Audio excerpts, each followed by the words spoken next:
Greetings, welcome. Thank you all for coming today. My name is Jennifer Harris. I am the president of America's Hometown Laureates, Inc. We are a nonprofit organization that supports poetry events throughout the Plymouth community and beyond. We're actually trying to reach and take over the South Shore a little bit. We also foster our wonderful Plymouth Poet Laureate, Miriam O'Neill, who has just agreed to extend her laureateship for another 2 years. So we love working, we have fun working together. I'm very proud of her. Steve Trifletti, the town moderator, asked her to write an occasion poem for a town meeting, spring town meeting just recently. And she wrote to celebrate the 250th anniversary of the Revolution.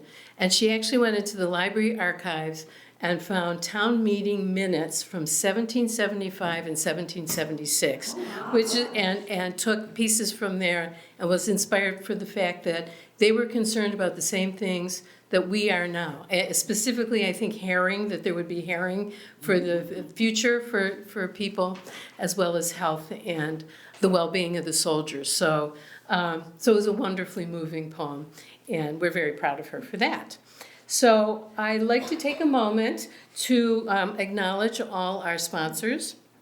First of all, we are here at this beautiful Mayflower Society House. Cheryl Soares and Christine Woods has worked with me to be allowed to use the Solarium. Someone did ask me when the house was built, and I believe it's 1754. The front area, four rooms, and then they added on, Willoughby, the architect, added on the back section. But today it's like winter outside, but it is a beautiful garden in the back. And so on a nicer, warmer day, come back and take a stroll, please. So we thank you for your generosity here. We also, we want to thank the Plymouth Foundation, who is one of our strongest supporters and helped create the Plymouth Poet Laureateship. The local scene, we have Emily and Oliver.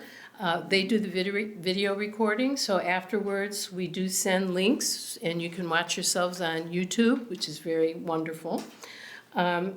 This is also sponsored by a Plymouth Cultural Council grant, so I had to do all the paperwork for that. You know, thank Jennifer for that. Did I sound like I was tired of doing paperwork? Sorry about that.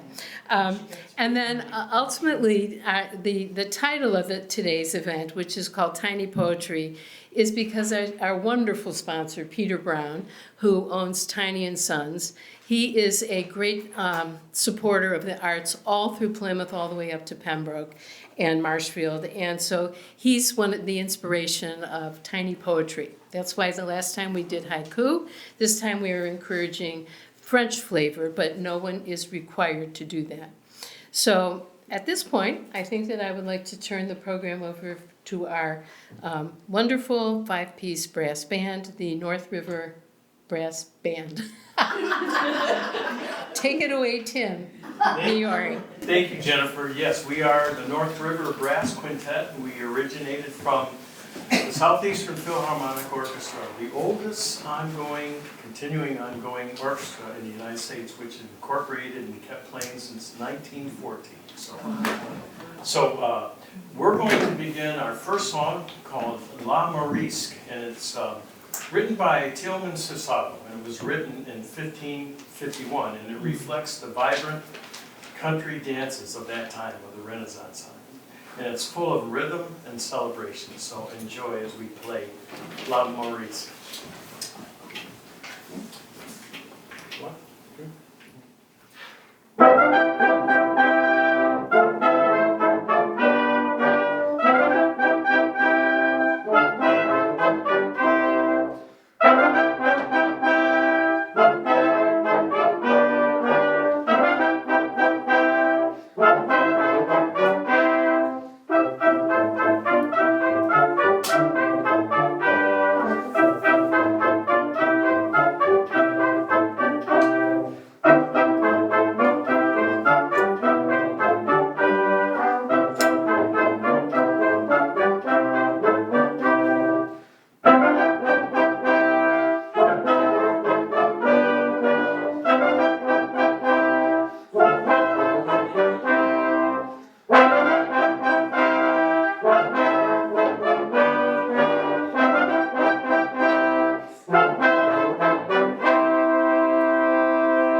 Gustav Holst.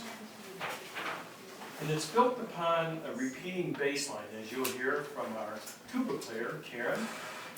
And it's a form of music that dates back to the Baroque era. But Holst, he uses that structure to gradually build something both noble and expressive. So enjoy as we play Chaconne by Gustav Holst.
And then our last song for this set is called Voluntary, the Prince of Denmark's March. And it's also famously known as Trumpet Voluntary.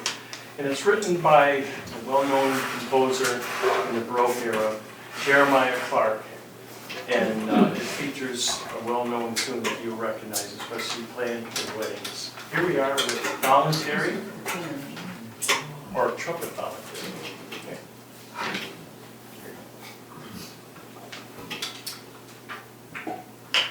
One, two, three.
Thank you so much. This is Gillette. Yes, thank you. So now, I hope you're ready for our first poet, Joanna Zarkadis. If you would come up, please. Just be careful with wires. I'll go this way now. Okay.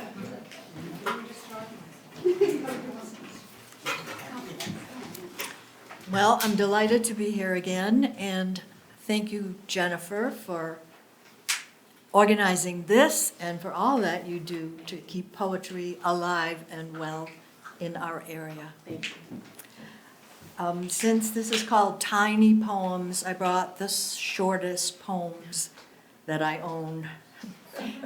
And the first three happen to be about poetry. This is called Advice on Writing Poems. He tells me there are poems that beg to be written. They cling to us like burrs from the forest trail hang on to our pant legs. No matter how hard we try to pull them off, some small piece always remains embedded in the cloth. We're not always aware of its presence till we move a certain way, and feel its sudden piercing of our tender skin. It's best, he says, to pay attention to this clamoring for recognition and write it down before it burrows so deep it becomes painful to extract. The next poem is called A Good Poem.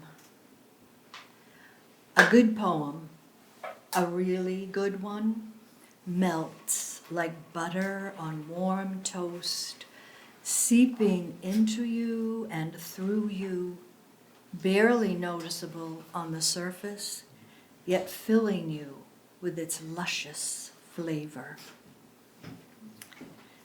And the next poem is, in the French tradition, a cinquain. If you're not familiar what a cinquain is, it's a 5-line poem. The first line is a noun. The second line is 2 adjectives. The third is 3 ing words. The fourth is a 4-word statement. And the fifth is a single noun, again, that relates to the first. Poetry, emotional, descriptive, inspiring, illuminating, thought-provoking. It can alter perspectives, expression. My next 2 poems have to do with the sea. This is called By the Sea.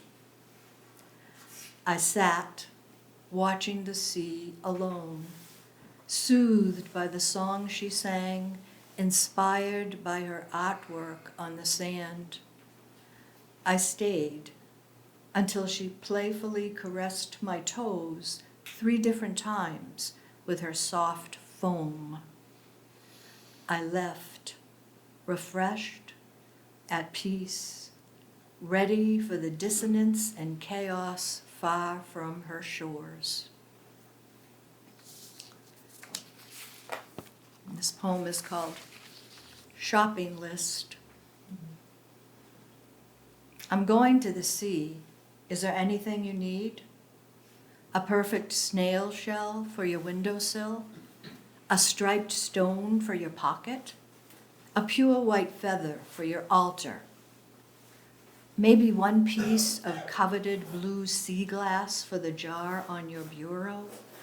Or a tiny piece of smooth gray driftwood to hold in your hand and rub with your fingers? I'll be leaving soon. Make me a list. I'll do my best.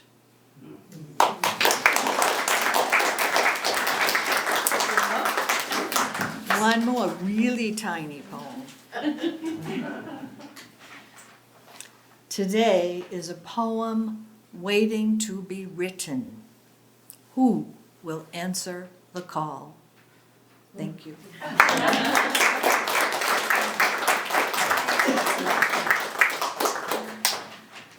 Thank you, Joanna, and well done on trying some new form of poetry.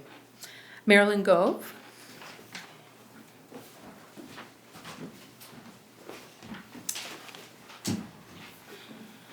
Good afternoon, good evening, everyone. I see faces familiar that actually live in the same area I live in, so hello, Sawyer's Reach. I do not have tiny poems. The rebel in me brought longer poems today, and a few years back, actually, Miriam O'Neill gave me an opportunity to write an ekphrastic poem. Do you know what an ekphrastic poem is? Yes, everybody does. No, okay. Well, most simply put, it's a poem that's written based on a piece of art. In modern terms, any piece of art. Traditional terms, visual art or paintings. And I fell in love with the genre. So I have 2 here today, and I tend to write them so that they can stand on their own. Because when you go to submit for publication, it gets a little bit convoluted. And there are all kinds of rules and regulations, and I prefer to sort of work around that. So this particular poem, which I titled The Gift of Rivers, is a reply to Jason Cheeseman Meyer's painting, The Courser Rivers. Very simple painting of a young androgynous person standing in the middle of a mountain with a spade, the river running by, and he's just simply digging. And it was something about the strength of his presence that propelled me. So I think the second thing I can say about it as well is that I believe that humanity and nature are not separate, that they support one another, and it does show up in this poem. The Gift of Rivers. Old river, you're a squatter by nature, nourished by pelting rains and glaciers melting. Your watery heart erodes the continental crust, carving gully and waterfall, source to mouth, reshaping the landscape. Old river, I climb the grassy hillside where you flow. Gathering strength, you persevere. Endure the sublime task of pushing forward. I am young when I first hoist your sediment onto the shallow blade of a sturdy shovel. I watch as your stream widens, alters course. I keep digging. Water holes appear and deepen. Thirsty farmlands lie waiting below. I am like you, old river. I am the headwaters sprinting downhill. I am the shifting and reshaping of rock. I am aimless with meandering. Through deltas and floodplains, I travel beside you, watering all things along our path.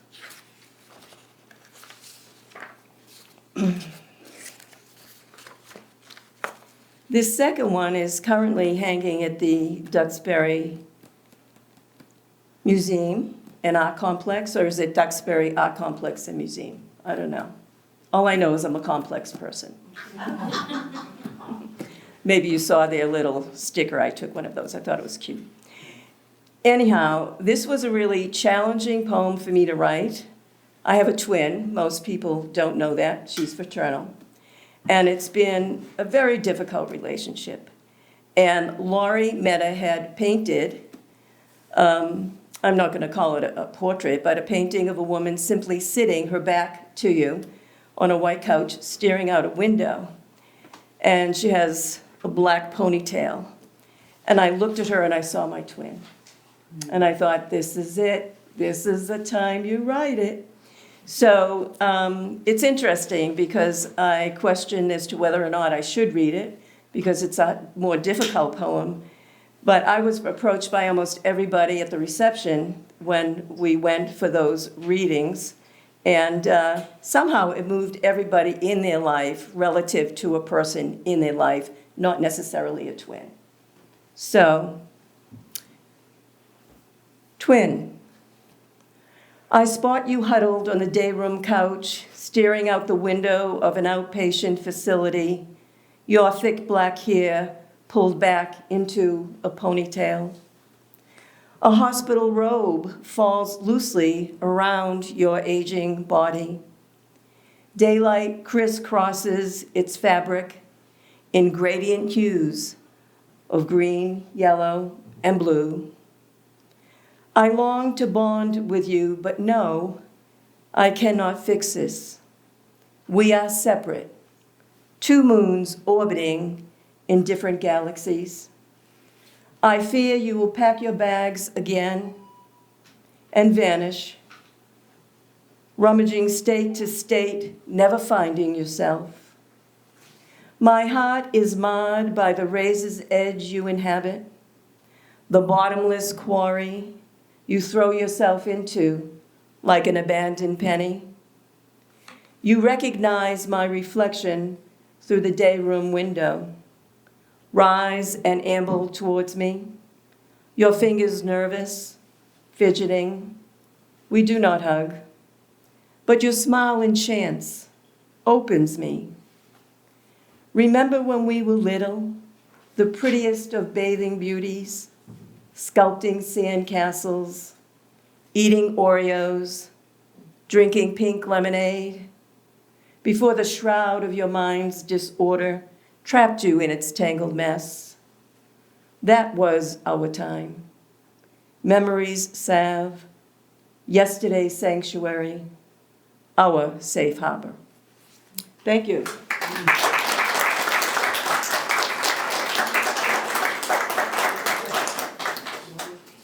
Thank you for sharing that, Marilyn. And next, John Holgerson.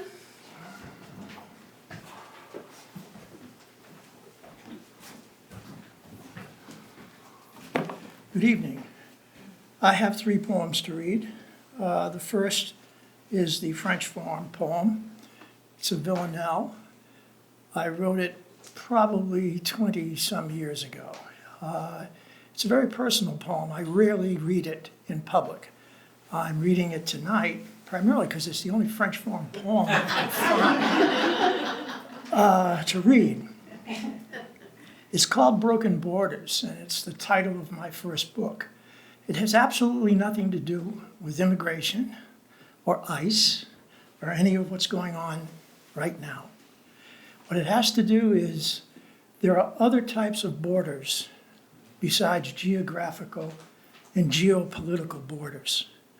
There are the borders and boundaries of state of being, what we are, what we want to be, what we can become.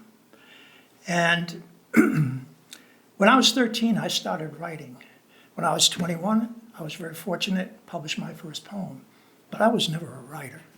I was writing, but I was never a writer, not with the reverential definition that I think that word requires.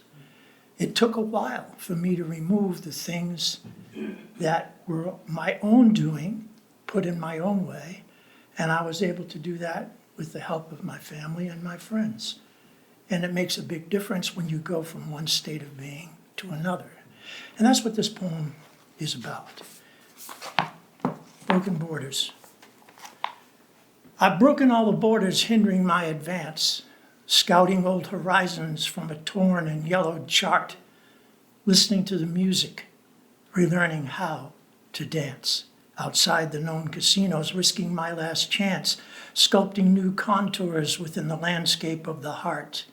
I've broken all the borders, hindering my advance, left the faithful and familiar without a backward glance, as others have before me within their lonely art, listening to the music, relearning how to dance. To songs on the radio with lost lyrics of romance, and my pockets full of essays excoriating Sartre. I've broken all the borders, hindering my advance. Dreams derived from written words, spoken to enhance tepid trances letters kept clandestine by Bogart, listening to the music, relearning how to dance. With time, a metered measure, the dancers take a stance. Hope draws redemption closer as the last song starts. I've broken all the borders, hindering my advance, listening to the music, relearning how to dance.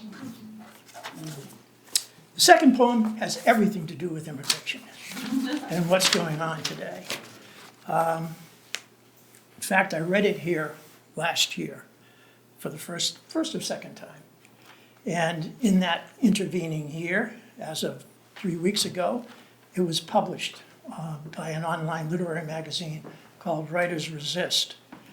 And they publish only poetry and prose that's written in opposition to the acidic autocracy that's coming out of Washington and eating away at the fabric of our democracy, slowly but surely. So this poem is called Warning, after a poem of the same name by the late Canadian poet Leonard Cohen. If your neighbor disappears, oh, if your neighbor disappears, The Hispanic man from Venezuela who helped you paint your house, or the young woman who babysat your children while dressed proudly in that rainbow-colored blouse. If your neighbor disappears, oh, if your neighbor disappears, don't ask what happened to the multi-tatted black man who lived on your block, or the foreign college student with whom you like to talk. Beware of the men wearing balaclavas who cruise our streets each day. They have plans you can't ignore, or else they'll come a-tapping, rapping, pounding on your door. When your neighbor disappears, oh, when your neighbor disappears. So the last poem I want to read is a poem I wrote when I was 60 years old. And for those of you who are approaching 60, who are 60, or who once were 60, you all know one thing, like I do. At 60, you are not old. However, you are waiting for old age. And that's the title of this poem, Waiting for Old Age. You're at the foothills when you're 60. And old age is the mountain range in front of you. You know, there's the mountain at 70, 80, 90, and the actuarial tables tell us we don't really have to worry much beyond that. Everybody falls off by that time. Waiting for old age.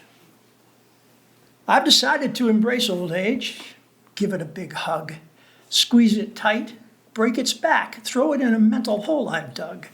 I do not want the ornate cane or the sturdy metal walker. I'll snap the first in half and acetylene torch the other. I've decided to embrace old age, give it a big hug, squeeze it tight, break its back, teach it not to be so smug.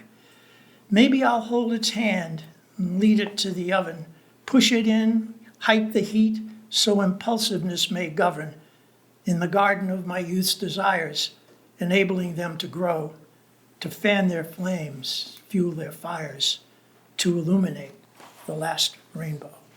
Thank you.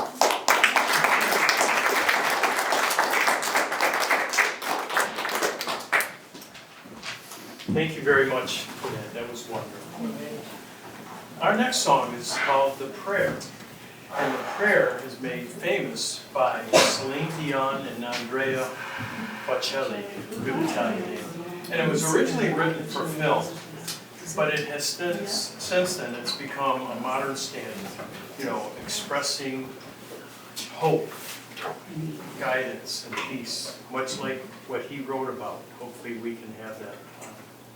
I like that poem what he did about coming knocking at the door. So hopefully this song can just reflect on what we're trying to be as a society instead of what we're seeing every day on the news. So this is going to feature Nancy on the flugelhorn.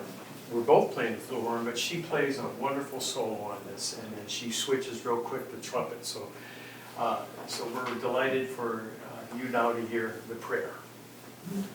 Here we go. Okay,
This one is a really neat song, and when we got our invitation to play, we said, well, yes, Jennifer, it's a kind of like French, not all, everything has to be French. So we were looking in our repertoire, and we found one that happened to be written by a French composer. But when we played it, we said, well, you know, we're not gonna tell really what the history of this is, because it's called the Poems. But you know what?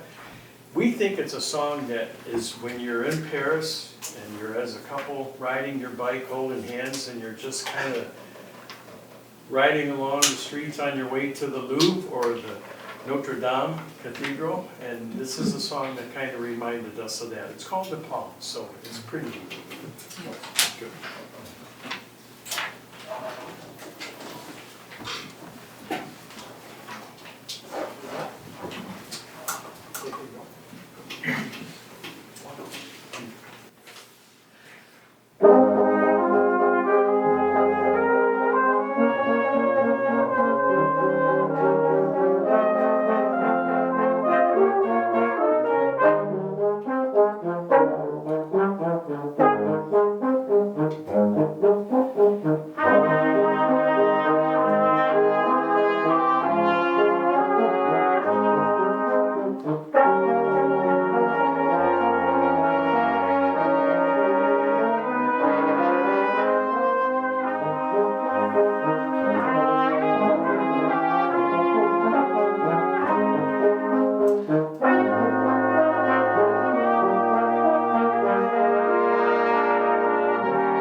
Next song is called Pavane.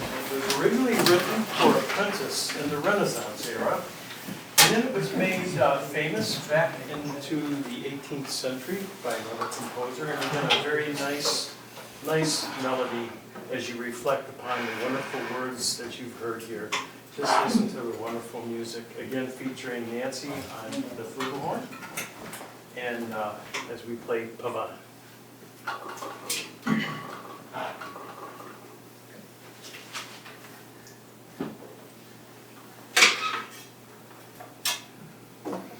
One, two, ready, and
You're blocking some faces.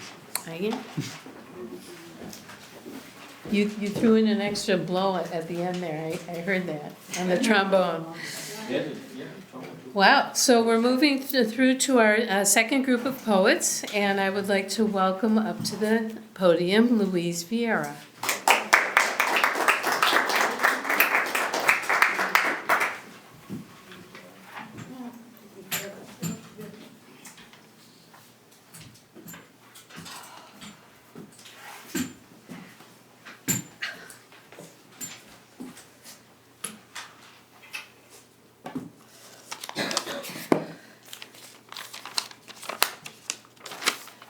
I have a trio that is the first one and probably the last one ever going to write, because I really don't know what I'm doing. So this is so this is the triolet. I think I did it right. I packed the knotted trunk today and left the raveled ends for you. All the frayed edges gone astray. I packed the knotted trunk today.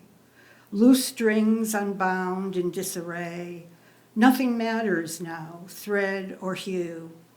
I packed the knotted trunk today and left the raveled ends for you. That's it. And then my one and only, it's not French, but it's a tanka.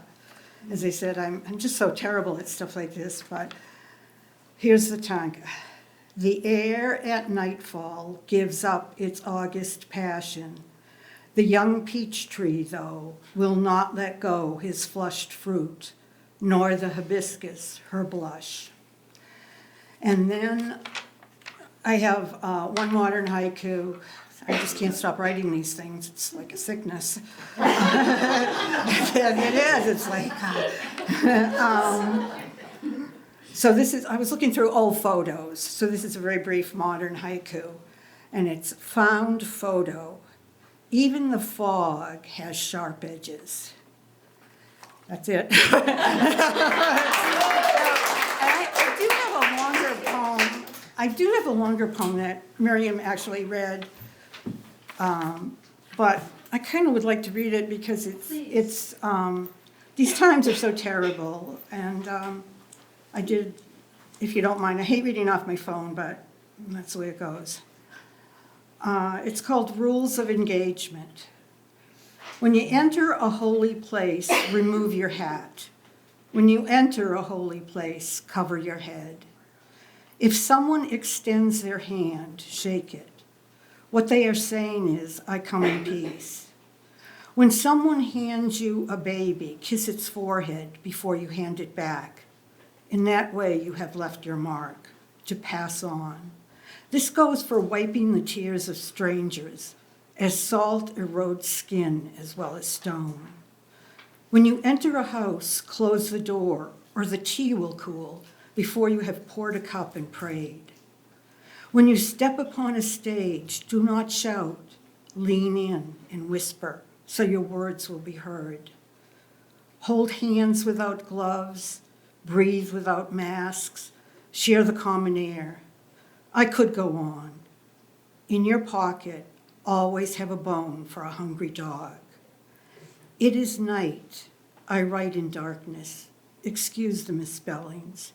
You get the gist. I could go on. There is so much more. Sharp salutes, polished boots, brass buttons, silver badges, velvet ribbons, tendrils, yellow grass, mud, and all the tiny hands holding tin cups.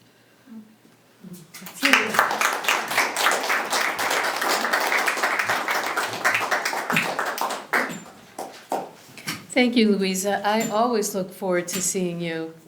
So, I do. But you'll show up, so thank you. And next we have, Stephen Anderson. I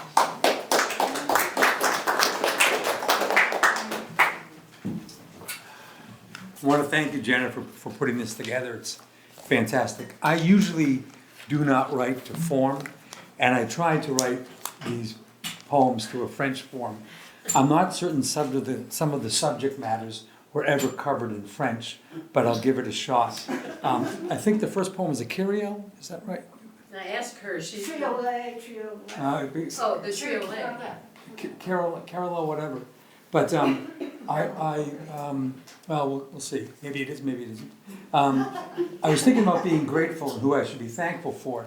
And one of our sponsors is called Tiny and Sons, but the business is also called Tiny's Auto Glass. And so this poem is called, And Now a Word for Our Sponsor. Just tool my ride through downtown. Sweet thing, she's never let me down. Recent accident, highway crash, brought car to Tiny's Auto Glass. Driving west into the sunset, no more blinding light do I get. Easy slide to left lane to pass, brought car to Tiny's Auto Glass. Thunderstorms, serious downpour, streaking windshield wipers no more. Can keep my foot off brake on gas, brought car to Tiny's Auto Glass. Wife said that old Honda looks good, still a spark under the aged hood. Afternoon romantic repass, brought car to Tiny's Auto Glass. Thank you. Now this poem, this is a triolet, I think, and I was thinking about French culture and how magnificent it is. And then I was thinking, what do we have here in Boston?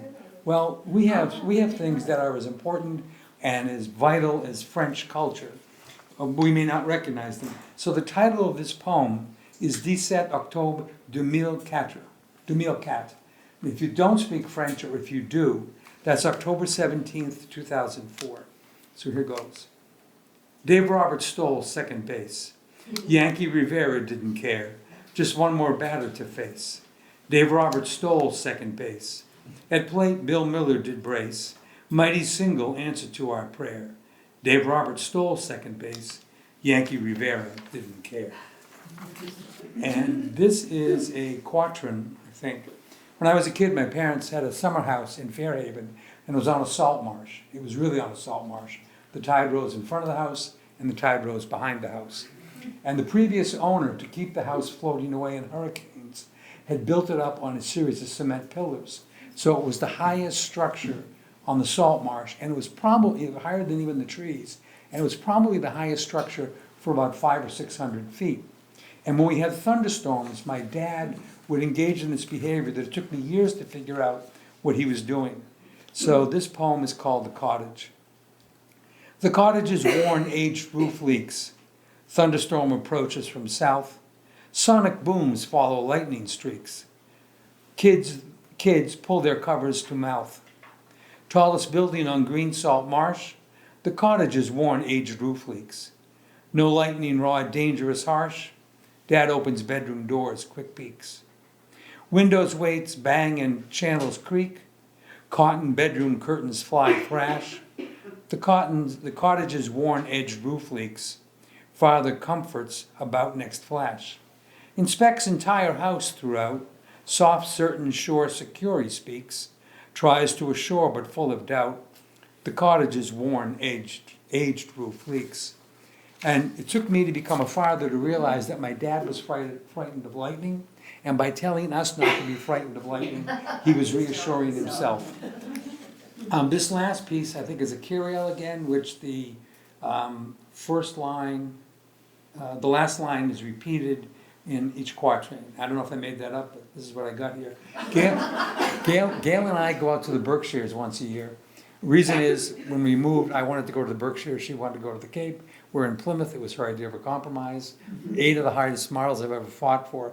But when we go to the Berkshires, I like to go to the northern Berkshires because there's more Corollas than there are Beamers. And on the way there, we usually stop along Route 2. And this year we stopped in Turners Falls. Turners Falls is an old mill town. The mill is still there, and the housing for the workers was built in brick. So there are still 3 and 4 story brick buildings that line the streets. We were walking along the Connecticut River, and there were a series of signs. The top part was red with white print.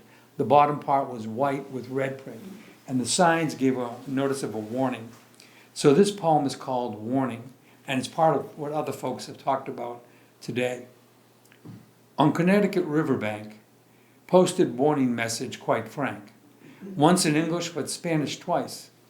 Dangerous currents, stay off ice. My grandparents I often thank, 'cause I live here from birth a Yank. Citizenship, no sacrifice. Dangerous currents, stay off ice. Now from greatness we have shrank. Many minds barren, zombies blank. And when hate's a civic device, dangerous currents, stay off ice. So thank you very much.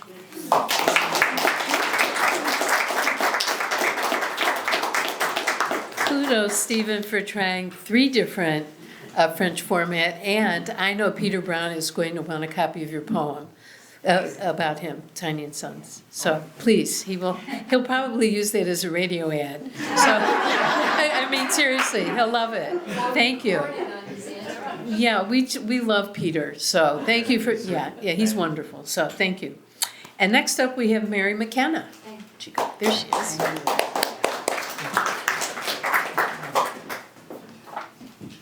What a beautiful venue, what an opportunity. It's intimate and it's delightful, and thank you for letting us be here. The music, I really want to get up and dance, but that country dance, but I didn't want to make the scene.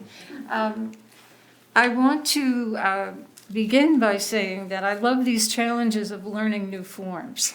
So when we're given that opportunity to do something like the Trollette, I thought, I'm going to investigate this. And again, it's my first attempt at this as well. And it's fun. It's always fun to try something new. And also, Happy Earth Day, I really wanted to say that because a lot of my poems are connected to nature, spirituality, appreciation of the earth. And I spent a lot of time today saying Happy Earth Day to everyone. And a lot of people have forgotten or maybe I remember because it started the year I graduated from high school, which was quite some time ago. And, but I love being able to do that. So this is my first attempt at the Trolette. And I chose it because of the rhyme scheme. And I also felt, well, I did read that it was supposed to be melancholic, but this is not melancholic because I don't do melancholic. I do optimistic, hopeful. That's me. Okay. So I wrote one like that. So here it is, my first attempt. It's called Oneness. Oneness.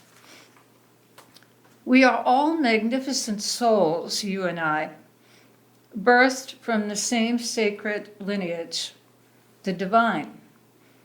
Our destiny uniquely planned. We need not ask why. We are all magnificent souls, you and I, whose journey may take us to distant land or sea or sky.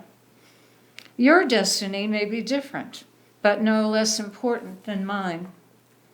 We are all magnificent souls, you and I, birthed from the same sacred lineage, the divine.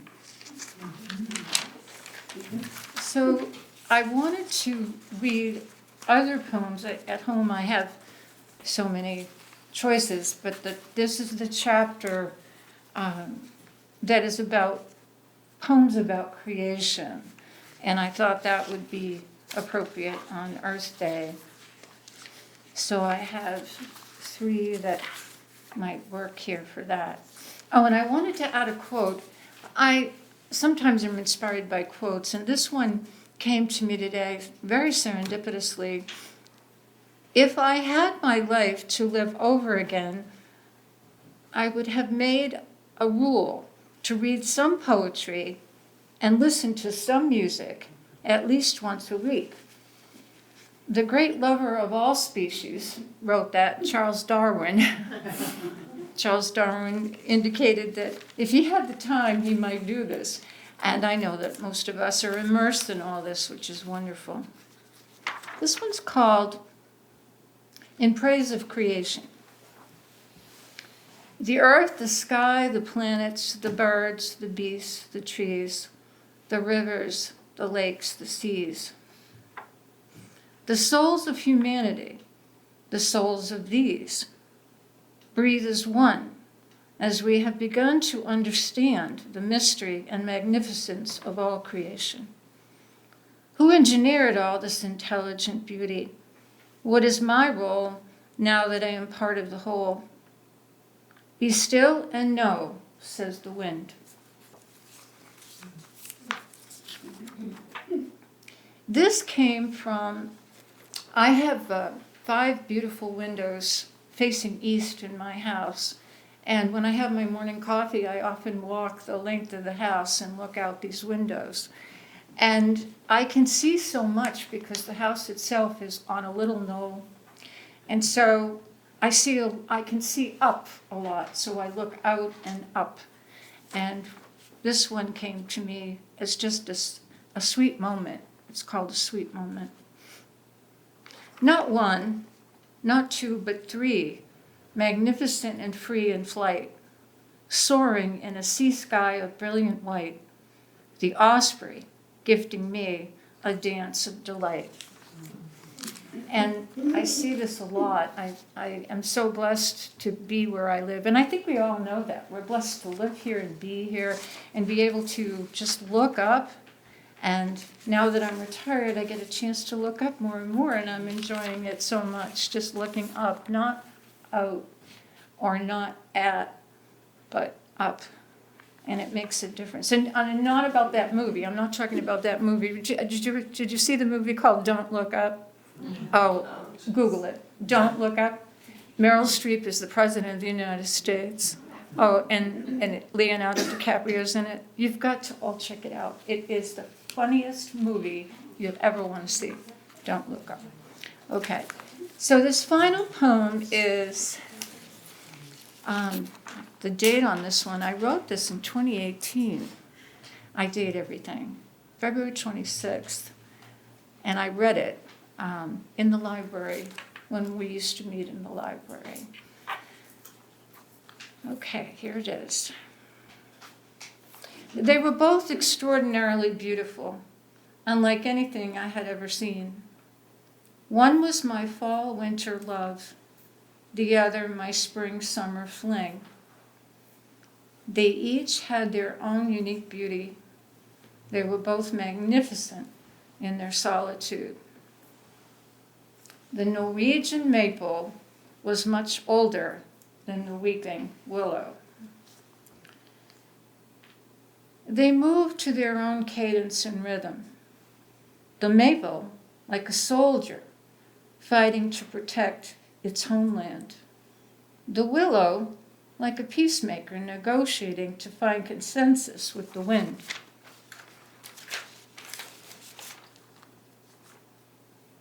The majestic maple, the elegant willow. They offered me joy as a child, wonder as I grew, and comfort as I mourned losses of family and friends. They asked nothing of me. They remained constant. One was in my home, the other at the summer house. Neither remains standing now. Both cut down, not by nature, but by those who need more than they give, more space to live, more things to keep. The memories of these great beauties remind me to stay strong and to sometimes weep.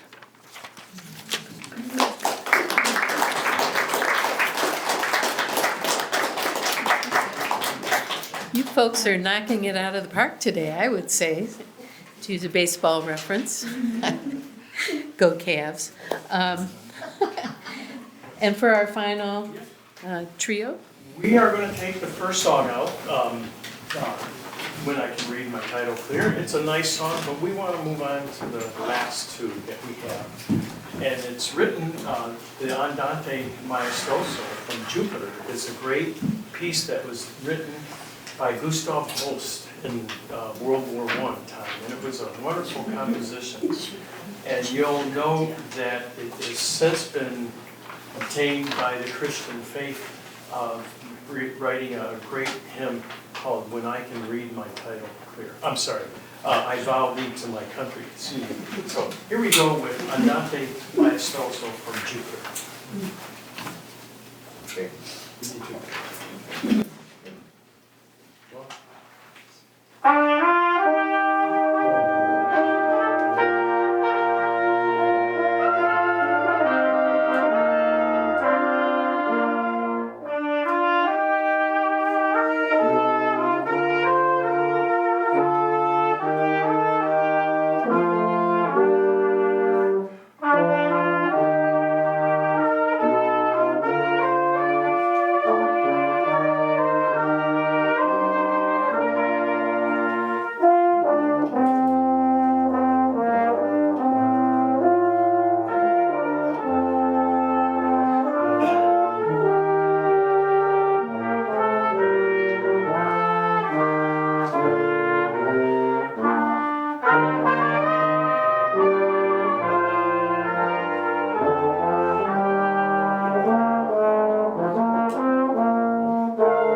The next song is The Fugue, and this one is real special for us because it happens to be arranged by Mr. Rob Needs, our French horn player.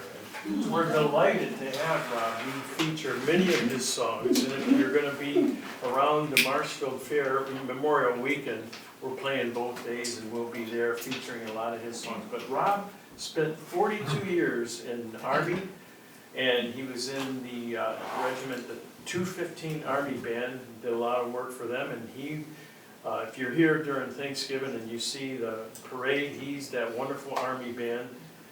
He spent 42 years, so we're grateful that we have him.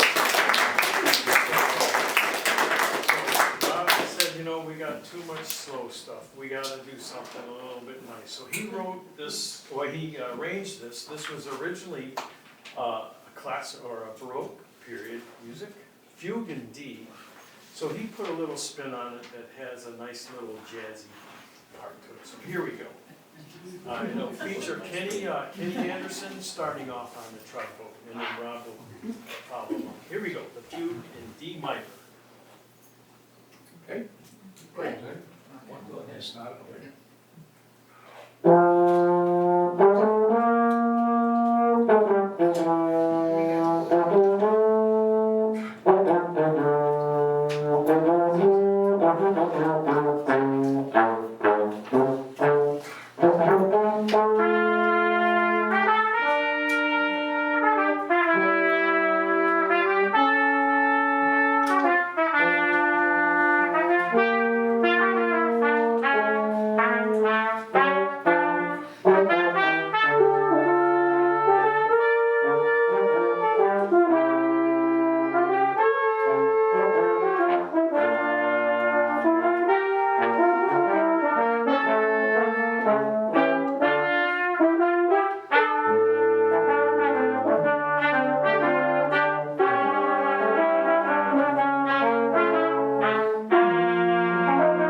Wonderful, thank you. So we have two actual new readers to us up next. The first one is Stephen Hirschen, and he'll be joining us, so welcome.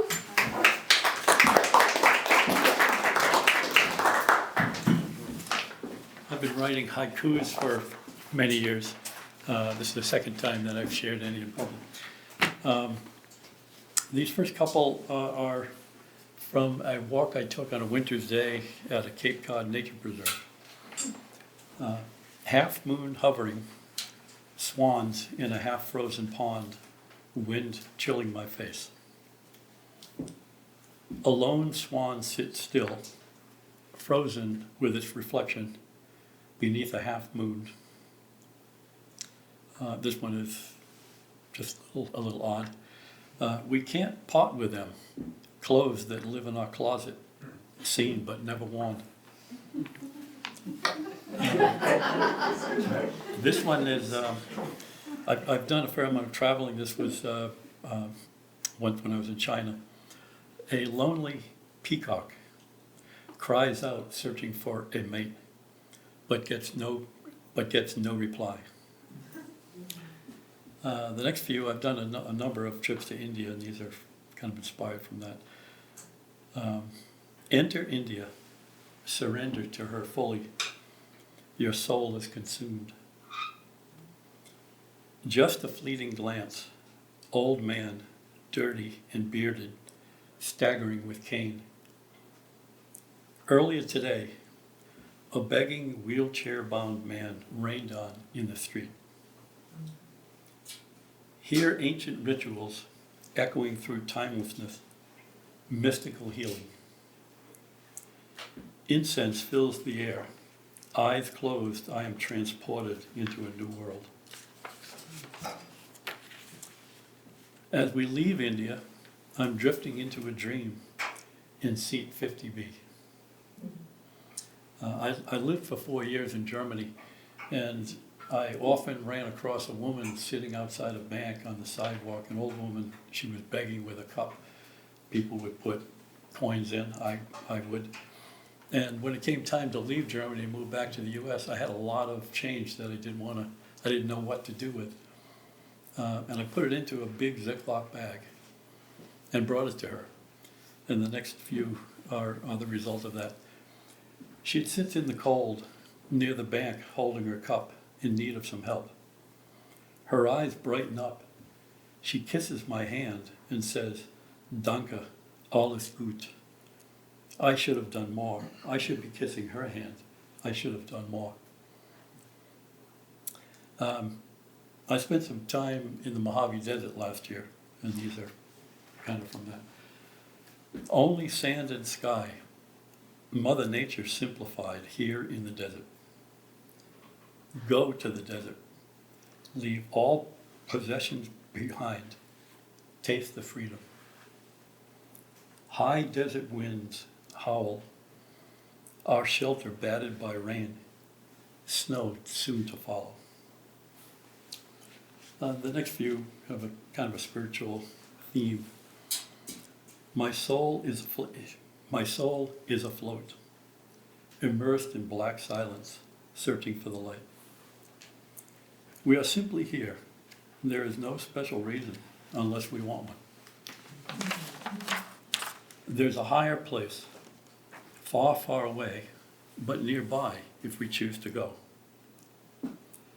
All of us are called, surrounded by noise. We're deaf. Find a quiet place. God, beyond our reach. We are not beyond God's reach. Listen for his voice. Why are we all here? What is God's plan for us all? Must be important. Somewhere in your mind, a new dreamscape is forming, awaiting closed eyes. Where do my thoughts go when I no longer need them? Where do they come from? Making a cocktail, is it really an art form? Who am I to say? And these last few, I suffered a personal loss earlier in the year, and these are related to that. Feels like punishment, but that's not who God is. I know not his ways. Countless emotions, new ones never felt before, making me dizzy. Music is hard now. It brings pain and tears flowing, fading to silence. Thanks.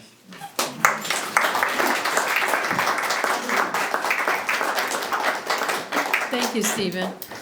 I hope we hear more from you in the future. And now we have Rayanne Johnson. Please come up.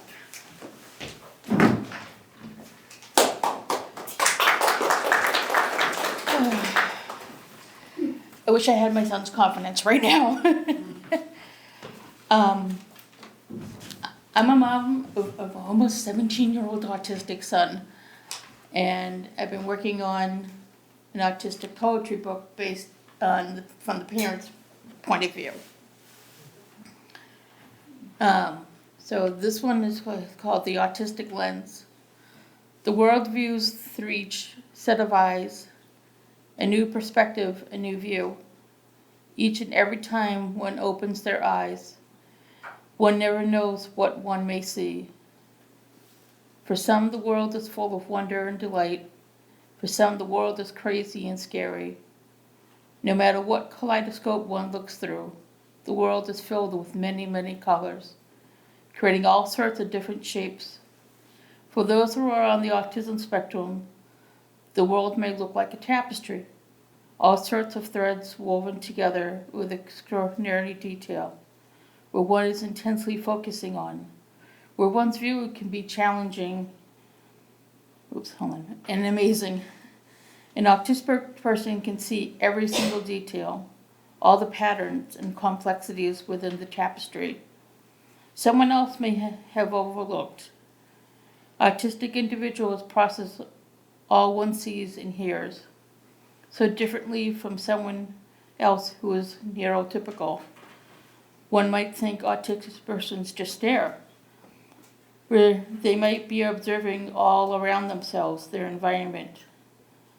Just some persons on the spectrum looking at someone directly, so intense and uncomfortable it can be, results in a sensory overload, particularly where the surroundings are crowded and visually overwhelming.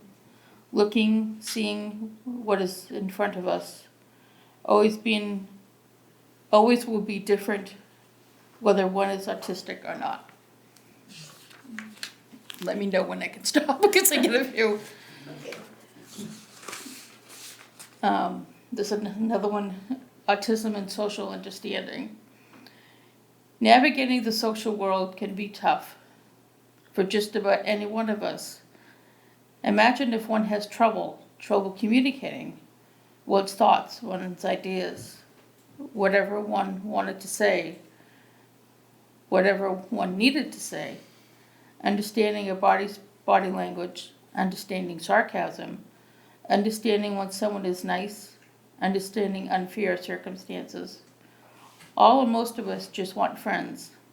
Someone with the same likes as you, someone with the same dislikes as you. A common interest between each other. Each one of us can be overly excited just about anything and everything. Autism is now part of this mixture. It can blind any person on the autism spectrum. For autism is in one's nervous system. For when an autistic person is excited, that excitement may be bouncing off the walls. That excitement, such happiness, blocks out the need of another person's personal space. Once one is taught the tools and skills, an autistic person can respect one's personal space. Just please be patient and kind. Just like anything else in life, everything needs a little bit of patience. One more. Now this one I wrote, my son has been my best teacher ever, whether he's autistic or not. So it's titled The Autistic Teacher. As each day passes, as each day goes by, slowly and surely one person, one teenager, one who is autistic, shows the world compassion, shows the world empathy, even if there may be a few who may show the opposite. For he is true to oneself, always will be. For one is a teenager right now, for a few more years at least. One is no longer a child, yet not quite an adult. For these one's feels can be the toughest years one may face. Years before, there were challenges and struggles. Some of us may have taken for granted. For he has overcome, has conquered each of his challenges and struggles from his past. One's autistic son has and always will be the best teacher one has had, one will always be. As a parent teaches him, he has taught me as well. some of which no one else could. There are no words which one can describe. One just has to stop, watch, and listen to this autistic person, to one's autistic son, for his parents will always be proud of.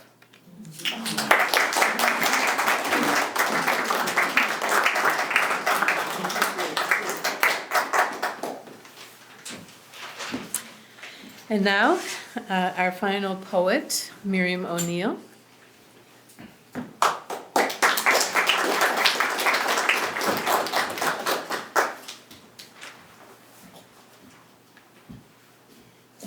Thank you, everybody. So many wonderful poems, and we've been all over the world and all over our interior lives, and we had short forms, and I think Peter Brown's going to be really happy about that poem. If you have never done it, I highly recommend that even if you don't need glass, that you call Tiny's Auto Glass. And no, I'm serious. And listen to the voice record, like call off business hours. He does a fabulous job. He's a born performer. It's poetry, isn't it, Mary? Okay. I was interested in Louise's cinquain because I got totally different rules. So, yeah. Oh, I'm sorry, triolet? Was it? Triolet. Triolet, okay. Somebody did the cinquain, and I found out there are bunches of versions. And then there's the rondo, and since nobody's done a rondo, I'm going to do that one first, and then I'll do my little cinquains. This is a tribute to the nuns who were my teachers. I went to Sacred Heart High School from kindergarten until graduation, and I had the best teachers. And I know that nuns are the punchlines of a lot of jokes, like Saturday Night Live loves them, and but these women were remarkably free and so bright, and they taught me that women can do all kinds of things. So this is called, and I think there's going to be a series about other kinds of women, and this one's called A Woman in Her Body, 1. And there are 2 small epigraphs. Well, there's a dedication and epigraph. The dedication is for a generation of sisters now passed on. And the epigraph is, whatever a woman is called to do, she can do. Anonymous. Back then there seemed to be no clue to say, this christened spouse of Christ, hidden by bib and wimple, might once have lit a summer house at dusk, her flesh luminous as a willow herb bending in the day's last shining. Still, she is a light preserved that signals, here is one of God's own, a woman in her body. And if the bride in question must age and her cheeks loosen from her face, her ankles thicken, waist expanding with the spin of years, do not expect that light to disappear or be swallowed in August's deepest shade. Her voice is still a tool that spades the earth with seeds otherwise unspent. Sowing compassion, building peace, a gardener who in her way announces, here is a woman in her body. Let their sound and light claim equal space in this world's calamitous dark. Let their grace fill entire bandwidths. Let these grounded birds whose work brought the enlivened word to wards continue to sing among us, each one a woman in her body.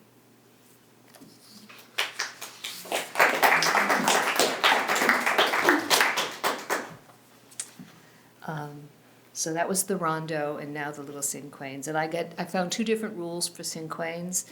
And I think I was saying it to Steve earlier.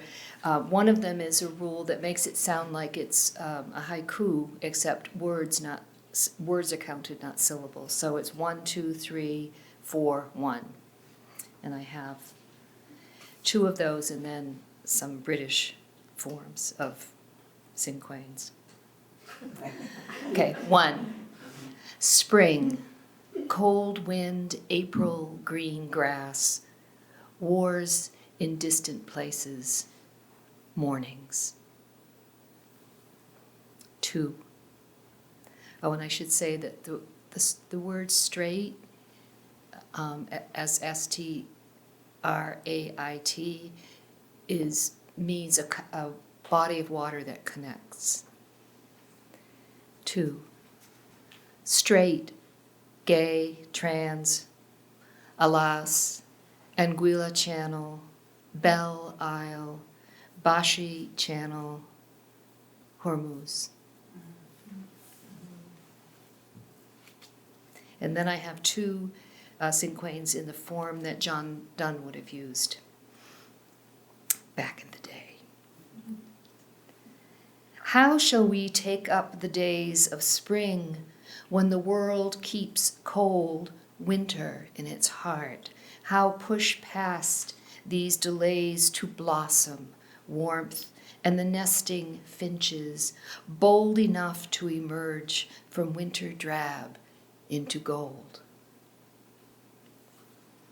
And then this is my last cinquain. Let us think of purple hyacinths and of violets, whose kerns gray voles have carried through wild nights to bloom in long spring grasses for the time, in violet, dancing on their stems, fond of wind as any bird in flight. What can wars make of these blessed sights? Thank you.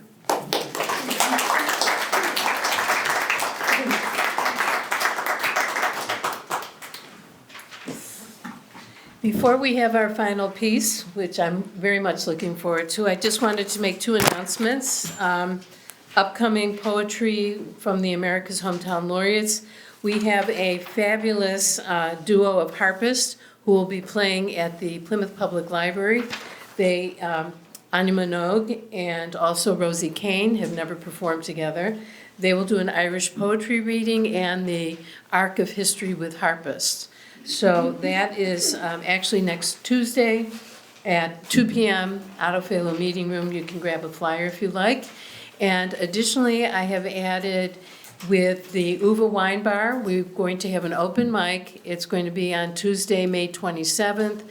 I think it's 5, it could be 6 p.m., but we won't be recording it this time. There was a special request. So it'll be a little bit more free-flowing, and we hope to see you. You'll hear more about it. And now, take it away. Thank you so much for letting us be here. This is our second time. It's been the last 2 years, so we are so thankful for your time and for your patience. I know sometimes we get a little loud, and I didn't see anyone block their ears, so that's good. But we are going to finish with a great song. One of the great composers, George Gershwin, wrote An American in Paris in the 1920s, and you'll hear the music as it reflects the themes of what life is like in Paris. Everything from the horns and the confusion of going around the Arc of Triumph and that. But it's a really neat song on how he composed it about his experience in Paris. And so enjoy as we play An American in Paris.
Thank you all, and we'll see you next time. We have some more poetry going on. Thank you. Well, that's one thing, can we play that last one? Sure, All right. but everyone has to leave, everyone has to leave. Oh, this is, School Duke Ellington. Oh, that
That's great.